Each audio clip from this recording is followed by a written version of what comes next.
cracked in the crate.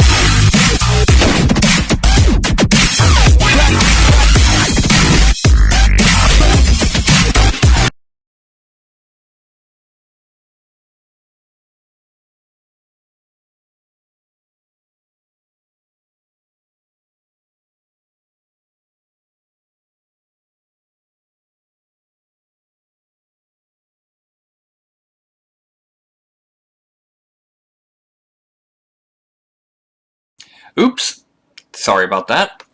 Now, like I was saying, welcome to Clouding the Senses. And as usual, this opening portion of the show will have the cats outside the room, less distraction, and no music, because this first portion is going to be on YouTube. It's the content part before I start squirreling out after it's over. Now, we've already discussed in previous episodes the evolution of the aesthetics in vaping. And what I'm going to talk about today is heft. You know, there's a lot of people, if something just feels more substantial, it's something that they would prefer to have rather than something that feels flimsy and light. Now, you look at something like an Ego, it's very light. It does what it needs to. It's a thin little pen. But, yeah. So, next up from them would be one of these. This is a good old iStick 20. And it's got more of a sense of mass to it, even though it really doesn't weigh that much more than an Ego. So, you know, like it has just been said, some people can equate the heft with the price. If it feels cheap, it's, you know, it feels light, it feels flimsy. Now, we're going to do a comparison real quick between two otherwise virtually identical mods. This is the Smoke-Tech Magneto. This is the Galileo. They both are telescoping mods, both have magnetic switches, both have vent holes on the sides, and they're so close to identical, you can actually swap out the center tubes of the telescoping.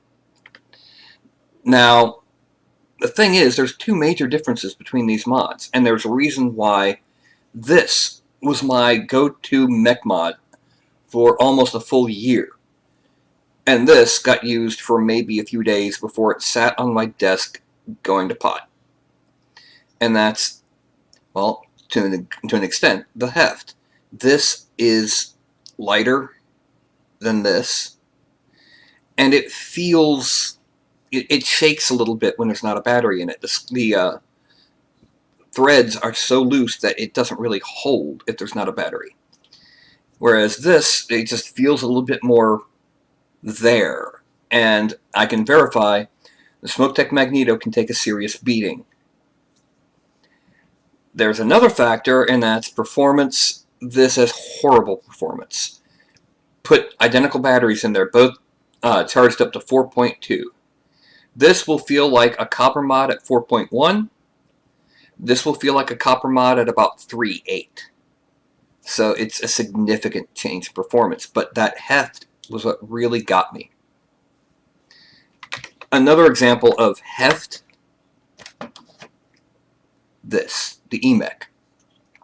It's got a nice sturdy feel to it. I know that some versions supposedly had a thinner bottom that, you know, it doesn't stand right, but this does. And it just, you know, it looks pretty cool, and it's solid metal. It feels like it's got some presence to it, whereas things like the Hannah just didn't feel as sturdy, even though performance-wise they are virtually identical. This is a CNA 30 as opposed to a DNA 30. In fact, I would love to find some way to get the electronics out of here and replace it with a J chip or an SX330 or something else. You know, imagine this at 150 watts would be awesome. But again, it's got heft. It feels good. It may not be it may not be as powerful as some of the others, but I still keep it around because I like the presence of the mod. So this is the, you know, good old Sigeli 150. It also has a presence, at least for me, compared to some of the similar mods that have a thinner shell. But then again, I'm kind of biased because I love the overall device. Now, when you get to the atomizers and the drip tips, it's not, the heft isn't quite as important. But you know, when you get into things like the good old-fashioned copper Manhattan clones and the Fuhattons and that, they feel like you can actually hurt somebody with this thing because it's got so much. And if you really think about it, that actually helps its performance, because the more metal there is, the more conductivity there is between the battery and the atomizer. So a mech mod, at least, with a good bit of heft, probably has pretty good performance. There may be exceptions. If there's a lot of connections in between different parts of the metal, it can drop that voltage every connection. But end of story. If something feels good, it's much more likely to grab and keep your attention than something that feels lightweight and kind of flimsy and really just ends up as a disappointment all around. Now, I am going to go ahead and open up the door and let the furballs in. So if you will give me just a moment, I will be right back.